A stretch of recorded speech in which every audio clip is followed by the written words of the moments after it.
الرحمن الرحیم۔ السلام علیکم۔ آج میں آپ کو بنی اسرائیل کے دو بھائیوں کا ایک واقعہ سناؤں گی۔ بنی اسرائیل میں دو بھائی تھے جن میں سے ایک مسلمان تھا اور دوسرا کافر تھا۔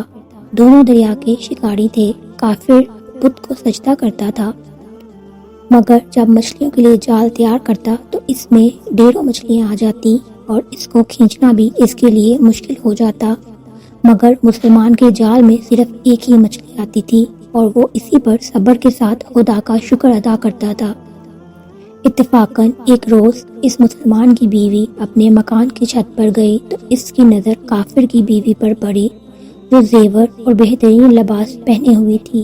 یہ دیکھ کر اس مسلمان کی بیوی کے دل میں وسوسہ پیدا ہوا کہ کاش میں بھی ایسی ہوتی۔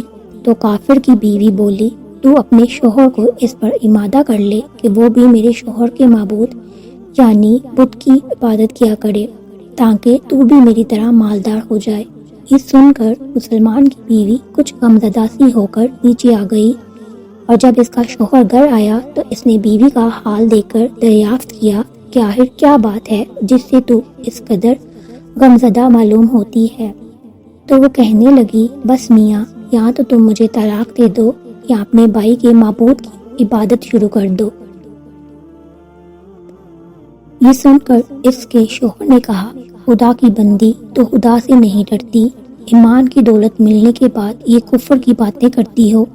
تو عورت بولی، بس مجھ سے اب زیادہ باتیں نہ بناؤ، میں بھی دوسری عورتوں کی طرح اچھا لباس اور اچھے زیورات پہننا چاہتی ہوں اور میں بھی اس پر اترانا چاہتی ہوں۔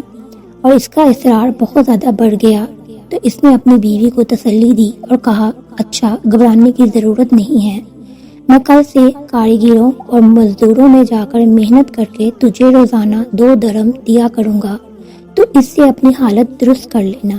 یہ سن کر عورت کو کچھ تسکین حاصل ہوئی اور سویرے ہی وہ مومن مرد مزدوری کی تلاش میں نکل گیا، لیکن کسی نے اس پر کوئی بھی ترس نہ کھایا اور کسی نے اس کا حال تک نہ پوچھا۔ یہ دیکھ کر وہ دریا کے کنارے پہنچا اور شام تک اللہ تعالیٰ کی عبادت میں مصروف ہو کر رات کو جب گھر واپس آیا تو بیوی نے دریافت کیا، آج تم کہاں گئے تھے؟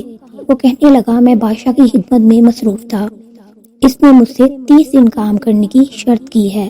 عورت نے کہا، آخر وہ بادشاہ تم کو کیا دے گا؟ تو اس نے جواب دیا کہ میرا بادشاہ بڑا کریم ہے اور اس کے خزانے مال و دولت سے بڑے ہوئے ہیں، وہ مجھے وہ دے گا جو میں چاہوں گا۔ چنانچہ اسی طرح برابر وہ اپنے معبود برحق کی عبادت میں مصروف رہا۔ 30ویں رات ہوئی تو بیوی نے کہا کہ سنو میاں، اگر کل تم نے مجھے مزدوری لا کر نہ دی تو تم مجھے لازمی طلاق دے دینا۔ یہ سن کر اس کو اس قدر پریشانی لاحق ہوئی کہ 30ویں صبح اس نے ایک یہودی سے کہا کہ کیا مجھے تم مزدوری پہ لگا لو گے؟ یہ سن کر یہودی کہنے لگا، ہاں، تم کو مزدوری تو مل جائے گی، لیکن شرط یہ ہے کہ میرے پاس تمہارے کھانے پینے کا کوئی انتظام نہ ہوگا۔ چنانچہ وہ مرد مومن روزے کی نیت کر کے یہودی کے ساتھ ہو لیا۔ اللہ تعالیٰ کے حکم سے ایک فرشتہ 29 اشرفیاں ایک نورانی طباق میں لے کر اس کی بیوی کے پاس پہنچا اور کہنے لگا، میں بادشاہ کا قاصد ہوں، اس نے یہ اشرفیاں لے کر مجھے آپ تک بھیجا ہے اور فرمایا ہے کہ تیرا شوہر ہمارے پاس کام کرتا تھا، ہم نے اس کو نہ چھوڑا یہاں تک کہ اس نے ہم کو چھوڑ دیا اور یہودی کے پاس چلا گیا۔ اگر وہ ہمارا کام کرتا تو ہم اس کو اور زیادہ اجرت دیتے، بس یہ ایک اشرفی کی کمی اسی وجہ سے ہے۔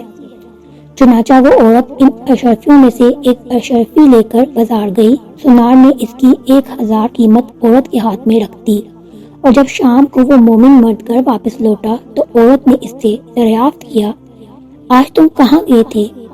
اس نے جواب دیا کہ آج میں ایک یہودی کے کام پر گیا ہوں۔ تو بیوی کہنے لگی کہ آخر بادشاہ کی خدمت ترک کر کر تم دوسرے کی خدمت کیوں کرتے ہو؟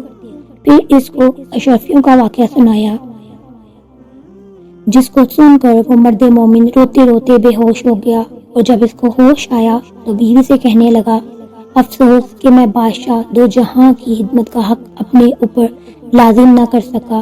اس کے بعد اس شخص نے اس عورت کو چھوڑ دیا اور پہاڑوں میں چلا گیا، جہاں اللہ تعالیٰ کی عبادت میں مصروف رہ کر اس کا انتقال ہو گیا۔ اللہ تعالیٰ اس پر اپنا رحم فرمائے، آمین ثم آمین۔ اگر آپ کو یہ ویڈیو اچھی لگی ہو لائک اور شیئر کیجیے گا، چینل پر نئے ہیں تو سبسکرائب کر لیجیے۔ اپنا بہت سا خیال رکھیے گا۔ اللہ تعالیٰ آپ سب کو اپنے حفظ و امان میں رکھے۔ اللہ حافظ۔